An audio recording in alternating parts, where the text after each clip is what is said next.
ทำไมเป็นคนแบบนี้คำถามเล็กๆของครูฝึกหมาที่มีต่อผู้คน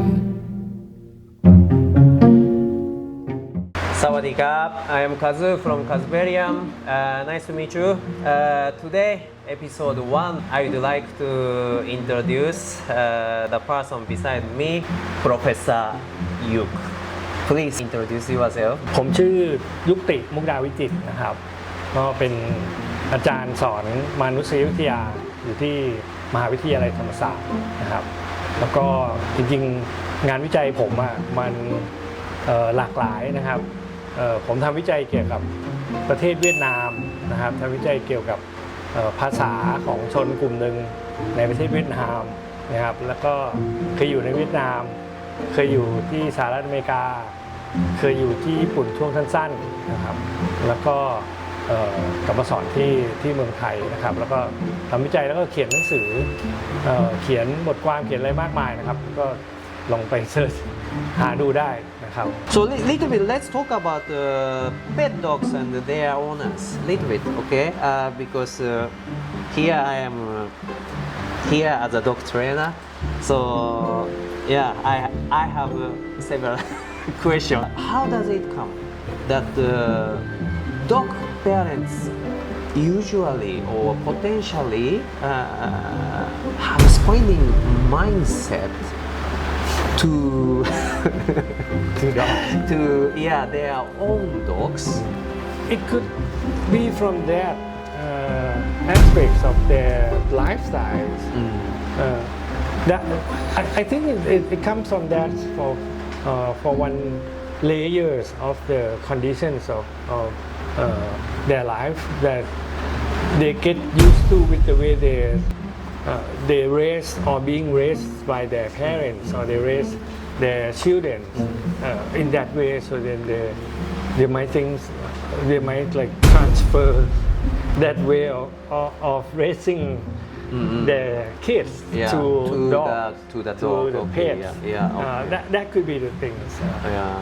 But also, well, I would say that pet culture in Thailand is very new, very new. I don't think it's much longer than maybe. Well, I think it's not even half a century. It's very new. I would say just like getting stronger in my generations only. Before that, it would be among the very few elites who raise pets. Okay. I mean, we're talking about like dogs as pets. Okay. Right? Speaking of the pet cultures or culture of raising pets, especially the dog. When I was in the US, that was new things to me and my wife. My wife, she raised, her family is raised dogs all the time, always. But as a Thai family as well, so then they didn't do these things that people in the US has been doing to dogs, especially to walk dogs. And then when we were there and we walked dogs for our neighbors, I mean, they need people to walk their dogs, right? Because they don't have time. So then sometimes they hire people to be a students. So then we take money for walking dog walker. Yeah, become like dog walkers. But then we learn. We keep learning about the dog cultures or pet cultures as it is in the US, and then in the way that people in the urban area they live just like that. On the other hand, we also live in the states that we live. It was like in Wisconsin, which is mostly people live in the rural area. So we saw how people raise dogs in the rural and how people raise dogs in the urban.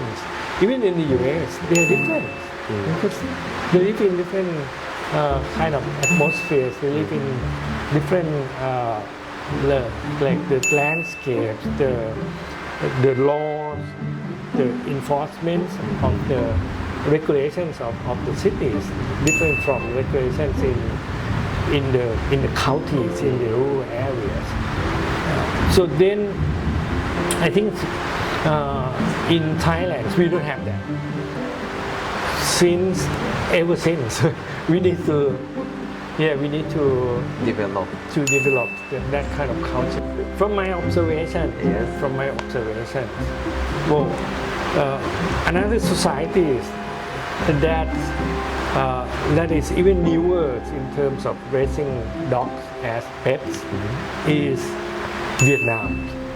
I did my research in Vietnam, so I lived there since from 2000 to 2005. Okay. And I keep coming back to Vietnam at least like twice a year.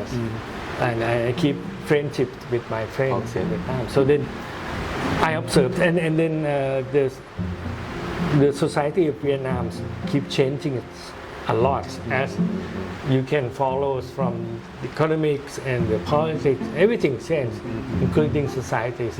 And then the way people look at dogs changed like tremendously. It's a big change. Okay. From where? From the state of being food to become pet. Yes. You heard that people in Vietnam say, yeah. So culture of eating dog meat in Vietnam is totally declining. It's almost gone. It's very little. Yeah. To me, as an anthropologist, to my observations, I think it could be from the way that the society changed a lot in the urban area, especially in Vietnam. In the past, they live as a big family within one family, even though they live in the urban area. In one family, they live like there are 3 generations living together, 20 people living under the same roof. So they take care among each other. They have to do well to each other, so on and so forth. Then they don't have time to take care of the dogs or Others. any pets. But then when the situation changed, that the size of the family is getting smaller and smaller, the people live far from each other, they become lonelier, and they need some living things to take care of, to share their feelings, to have the kind of family atmosphere as to continue living in the urban area. They need pets to live together. They need some living things to feel like, I mean, as we are talking about, like, this is the instincts of the human being. On the very fundamental things, like pets become like pets serve human needs. Let's go back like 20,000 years ago. The studies show that dogs came to live with people, and then gradually they adopt themselves as well as we adopt them.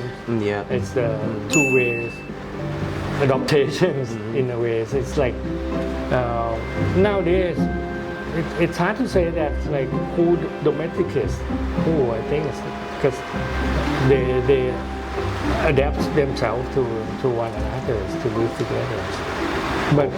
But then it's not in the way that we live with dog as pets, of course. And then in terms of history, as I said, I mean,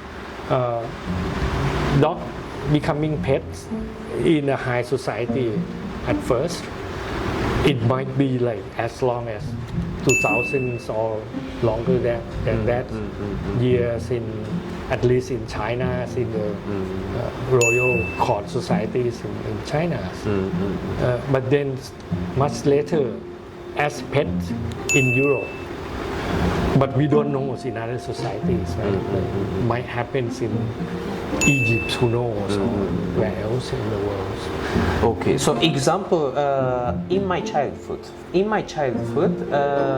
dogs basically stay outside. Yeah. We build the dog house Right. and chain. Yeah. Maybe in Thailand, same. I don't know. Well, even worse. I mean, they just run around and Okay. then Yeah. almost like stray dog. Okay. We tie them, but at least some freedom, and there is a Dog house. their dog house. Dog shelters. Yes, Yeah. and they stay outside. Yeah, I think in the U.S. as well, you see Snoopy, like the Cartoon. the Choose, right? Charles Choose, who draws Snoopy. He lived in I think he lived in even rural areas in the state that close by the state that I live for. So I can imagine how dog lives. Yeah, come closer to closer. Yeah, and then they come closer and closer and Yes. then within the house. That's Yes. new. Yeah, that's new That's because very very new. Maybe and now difficultly see someone who feeds dogs outside Right. of the home, Yeah. even their garden. But I cannot see all dogs, even large breeds, small breeds, of course, small breeds, but all go inside. So how it comes? What happened? Yeah, I think that is the.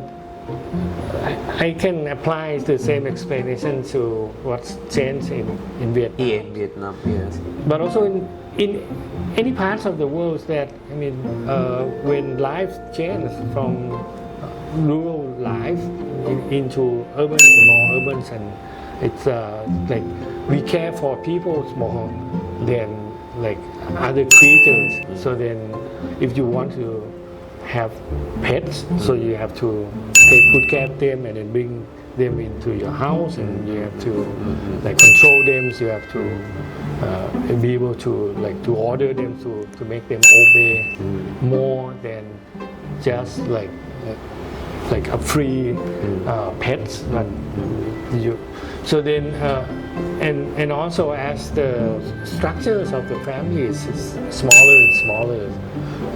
The members of the family are smaller, and then people are lonely. They rely more on pets, in terms of like to heal their heart, to Lonely heart.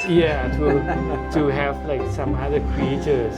So somebody like just have like very weird creatures like at home. Yeah. Snakes or Yes, a snake. Scorpions. Lizards, yes, even spiders. Including those, and so then you have to control this species, right? Otherwise, they can be like alien species outside. Yeah, So that's also the same ideas for controlling the pets. But then as pets growing, it grows with the urban life. Why urban people need pets? I think it's because they need some living creatures aside from people, because they maybe they're not affordable. They are not afforded to have kids.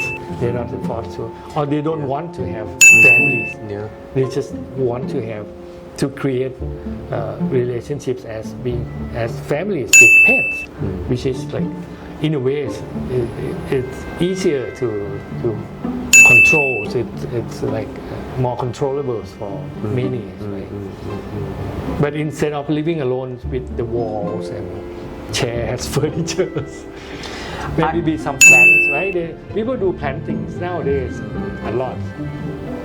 So changing lifestyle and everything like becoming smaller in the family, number of family members, and as a human being, or because of that, maybe they try to, or we try to find something in dogs. Yes, and then the thing is, how do we live together in a better way, right? In a better way. I think people all over the world learning as well in terms of like learning to live with pets, learning to live with dogs, right? In a better way. I think we, or maybe you also need to train. I mean, get them to understand culture of the dog themselves, the dog society.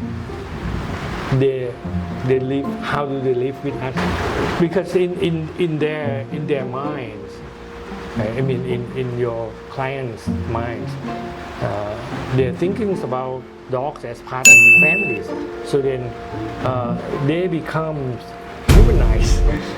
Yes. They becomes like personified or being humans, or they are thought in the image of human beings, which is not. They're not human beings, and they have their own societies. And the way they, in their perspective, they look up to people, at least as their parents. At most would be like as their leaders, right?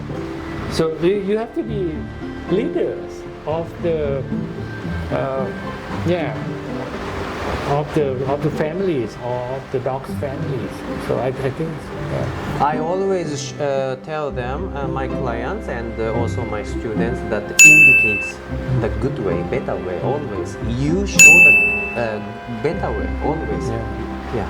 As you said, you lead, always lead, no? Guide them, Right. guide them.